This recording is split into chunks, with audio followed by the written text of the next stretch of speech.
எக்காலத்திலும் உம்மை நம்பிடுவேன், என் இதயத்தை உம்மிடம் ஊற்றிடுவேன், ஆசை உறவிட மாட்டேன், என்னை ஆசை உறவிட மாட்டேன்.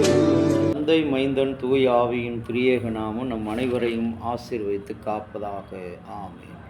இறை இயேசுவுக்கள் அன்பான இறை மக்களே, இன்றைய நாளின் யோவானின் பாலைவன சத்தமாக உபாகமம் 10ஆம் அதிகாரம் 10வது வசனம், 11வது வசனம். நீங்கள் பாலுந்தேன் ஓடுகிற அந்த தேசத்திலே நீங்கள் நெடுநாளாய் வாழ்ந்திருப்பீர்கள் என்று ஆண்டவர் சொல்கிறார். 10வது வசனம், நெடுநாள் வாழ்ந்திருப்பீர்கள். இன்றைக்கு உலக வாழ்க்கையில் நோயற்ற வாழ்வே குறைவற்ற செல்வம் என்று நம்முடைய கலாச்சார பழமொழி சொன்னாலும் கூட, ஆண்டவருக்கு விரோதமாக செல்கின்ற சந்ததியும் சமுதாயமும் ஜாதியும் இன்றைக்கு இந்த உலக நோய்களை, உலக சிற்றின்பங்களின் வழியாக நோய்களை சுமந்து கொள்ளுகிறது. ஆதியிலே பார்க்கும்போது ஆண்டவர் இஸ்ரவேல் மக்களுக்கு ஒரு பிரதான கட்டளையை கொடுத்தார். 10 கட்டளை, 10 கமாண்ட்மெண்ட்ஸ். அதில் மிக மிக முக்கியமான கட்டளை, நீ என்ன செய்தாய், உன் தேவனுக்கு விரோதமாக நீ பேசாதே, ஓய்வு நாளை பரிசுத்தமாய் ஆசரிப்பாயாக, இன்றைக்கு கொலை செய்யாதிருப்பாயாக, விபச்சாரம் செய்யாதிருப்பாயாக. அந்த விபச்சாரம் செய்யாதிருப்பாயாக என்ற அந்த பிரதான கட்டளையின் வழியாகத்தான் இந்த உலகத்தினுடைய பாலின நோய், பால்வினை நோய் என்று அழைக்கப்படுகிற உலக எய்ட்ஸ் நாள், மனிதனுடைய ஆண்டவர் சொன்னார், மனிதனை நீ நீண்ட நாள் நெடுநாள் வாழ்ந்திருப்பாய் என்று வாழ்த்தி ஆசீர்வதிக்கிறார். உன் பிதாக்கள் நிமித்தம் அன்பு வைத்து உனக்கு கொடுப்பேன் என்று சொன்ன பாலும் தேனும் ஓடுகிற அந்த தேசத்தை கொடுப்பேன் என்ற தேசத்திலே நீ நெடுநாள் வாழ்ந்திருக்க வேண்டும். இன்றைக்கு ஆண்டவருடைய பிரதான கட்டளை, நான் பூமியில் நெடுநாள் வாழ வேண்டும் என்று சொன்னால் தாயின் தகப்பனை கனம் பண்ண வேண்டும் என்று 10 கட்டளைகளை சொன்ன ஆண்டவர், விபச்சாரம் செய்யாதிருப்பாயாக. அந்த விபச்சாரத்தின் வழியாகத்தான் உலகத்தில் அறிவிக்கப்படுகிற இந்த பால்வினை நோய்கள் இன்றைக்கு அதிகமாக பரவி இருக்கிறது.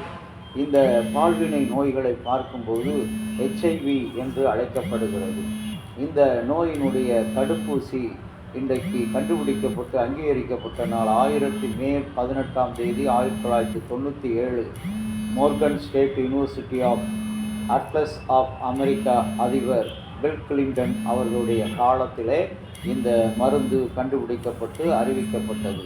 இதற்கு சமூக ஆர்வலர்களும் சரி, தொண்டர்களும் சரி, சமூக உறுப்பினர்களும் சரி, உடல்நல நிபுணர்களும் சரி, ஆதரவாளர்களாக விஞ்ஞானிகளாக இருந்து அறிவு வெளிப்படுத்தினார்கள்.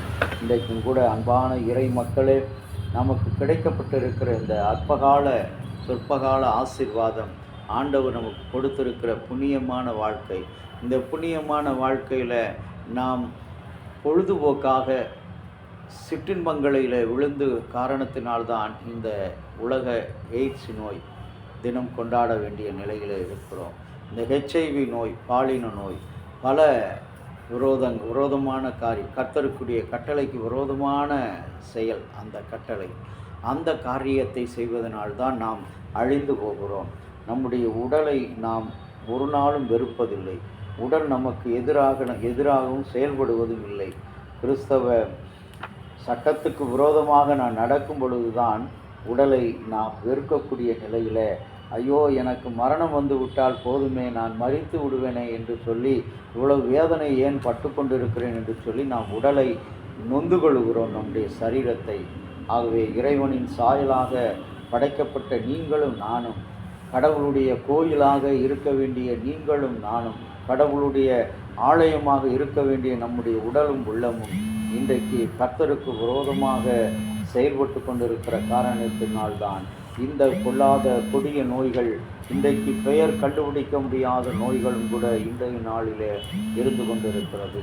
ஆகவே அன்புக்குரிய இறை மக்களே, ஆண்டவராகிய கடவுள் இஸ்ரவேல் மக்களை அங்கே தன்னுடைய வாழ்வுக்கென்று தெரிந்தெடுத்து அவர்களை ஆசீர்வதிக்கும் பொழுது அவர் சொல்லுகிறார், நான் உங்களுக்கு கொடுப்பேன் என்று சொன்ன அந்த தேசத்தில், பாலும் தேனும் ஓடுகிற தேசத்தில் நீங்கள் நெடுநாள் வாழ வேண்டும் என்று அங்கு கொண்டு போய் நிறுத்துகிறார். நம்மையும் கூட அப்படிப்பட்ட நெடுநாள் வாழ வேண்டும், ஆரோக்கியத்தோடு வாழ வேண்டும், எந்த ஒரு நோய் நொடி இல்லாமல் வாழுவதற்கு இந்த நாளில் ஆண்டவருடைய பிரதான கற்பனையாக இருக்கிற அந்த கொலை செய்யாதே, விபச்சாரம் செய்யாதே என்று சொன்ன அந்த பிரதான கட்டளைகளை நாம் கடைபிடித்து நடக்கும் பொழுது இந்த நாளினுடைய உண்மை நம்முடைய சந்ததியும் நம்முடைய தேசமும் நம்முடைய சமுதாயமும் விளங்கும்படி ஆண்டவர் ஆசீர்வதிப்பார். எல்லாவித பால்வினை நோய்களுக்கும் ஆண்டவருடைய தொற்று, ஆண்டவருக்கு விரோதமாக எழும்புகிற பொல்லாத தீய சிந்தனைகளினால் வருகிற தொற்று நோய்களும் சிற்றின்ப நோய்களுக்கும் நம்மை விலக்கி பாதுகாக்கிற தெய்வமாக இருக்கிறார். கண்களை மூடி செபிக்கலாம்.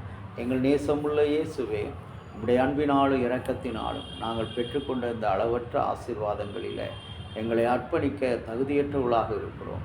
எங்களுடைய குறைகள், குற்றங்கள், பாவங்கள், சிற்றின்பங்கள் எல்லாவற்றிலிருந்து எங்களை விடுதலை ஆக்குகிறார்கள் சுவாமி. இன்றைக்கு யாரெல்லாம் இந்த நோயினால், இந்த HIV நோயினால் பாதிக்கப்பட்டு தனிமைப்படுத்தப்பட்டு இருக்கிறார்களோ அவர்களுக்கு ஆண்டவரை நீ சகாயராக இருந்து உதவி செய்தருளும். நாங்கள் இதை குறித்த நல்ல விழிப்புணர்வோடு ஆவிக்குரிய ஜீவியத்தில், கிறிஸ்தவ வாழ்க்கையில் ஆண்டவரை அநேகருக்கு இதை குறித்த அறிவிப்பை செய்ய நீர் எங்களுக்கு துணை புரிந்தரும். இறைமகன் இயேசுவின் வழியாக வேண்டுகிறோம் ஜீவனுள்ள நல்ல பிதாவே, ஆமீன். தந்தையாகிய கடவுளின் அன்பும் மைந்தராகிய இயேசுனுடைய அருளும் பரிசுத்த ஆவியினுடைய நல்ல உறவும் பாதுகாப்பும் உங்கள் அனைவரோடு கூட இந்த ஆசீர்வதித்து காப்பதாக. ஆமேன்.